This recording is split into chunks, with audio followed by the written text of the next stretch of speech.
Christ nous a rachetés de la malédiction de la loi, afin que la bénédiction d'Abraham eût pour les païens son accomplissement en Jésus-Christ, et que nous reçussions par la foi l'Esprit qui avait été promis. Galates 3, 13, 14. La première fois que l'Écriture mentionne le mot de foi, c'est à propos d'Abraham. Abraham crut à l'Éternel, et l'Éternel lui imputa à justice. Genèse 15, 6. Voilà le secret de son obéissance, de tout ce qui le rendait agréable à Dieu. C'est ainsi qu'il devint le Père de tous ceux qui croient. Romains 4, 11. L'exemple vivant des grâces que la bonté de Dieu accorde à la foi est l'exemple aussi de la manière dont on peut recevoir cette grâce divine. Dieu se manifesta à Abraham comme le Dieu qui ressuscite les morts. Il fait de même pour nous, et plus pleinement encore, lorsqu'il nous envoie par l'Esprit sa propre vie divine pour demeurer en nous. Comme Abraham saisit par la foi cette puissance de résurrection, nous aussi, nous nous en approprions par la foi cette même grâce que Christ a fait connaître. L'Esprit qui avait été promis. Tous les enseignements que nous pouvons retirer de la vie d'Abraham se résument en ces mots. Recevoir par la foi l'Esprit qui avait été promis.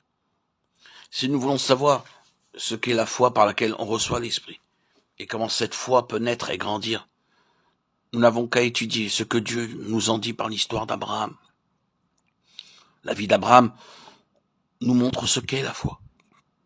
C'est le sens spirituel par lequel l'homme reconnaît, reçoit la révélation de Dieu. Sens spirituel qui est évoqué, éveillé par cette même révélation divine. C'est parce que Dieu avait choisi Abraham et qu'il avait résolu de se révéler à lui qu'Abraham devint un homme de foi. Chaque révélation est un acte de la volonté de Dieu. C'est donc la volonté de Dieu énoncée par la révélation qui est la cause et la vie de la foi. Et plus la révélation est claire, nous mettant en contact plus distinct avec Dieu, plus aussi la foi acquiert de vie en nous. Paul nous parle de confiance au Dieu vivant, 1 Timothée 6, 17. Ce n'est en effet que lorsque le Dieu vivant s'approche de nous avec sa puissance de résurrection et de vie divine pour toucher notre âme, qu'une foi vivante se produit en nous.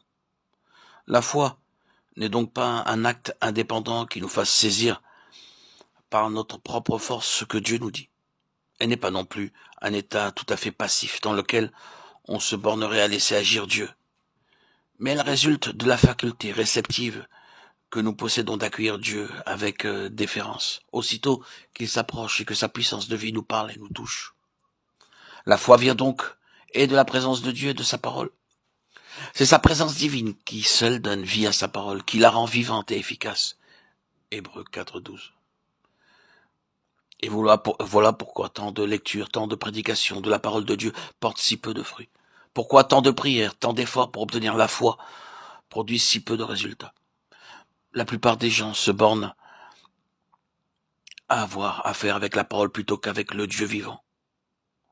On a dit avec raison de la foi que c'est prendre Dieu au mot. Il ne suffit pas de croire que la parole soit de Dieu. C'est lui qu'il faut prendre au mot. Une clé n'a de valeur qu'autant qu'on s'en sert pour ouvrir une serrure. Il faut commencer par nous mettre directement en contact avec Dieu pour que sa parole fasse naître en nous la foi. La foi prend Dieu au mot.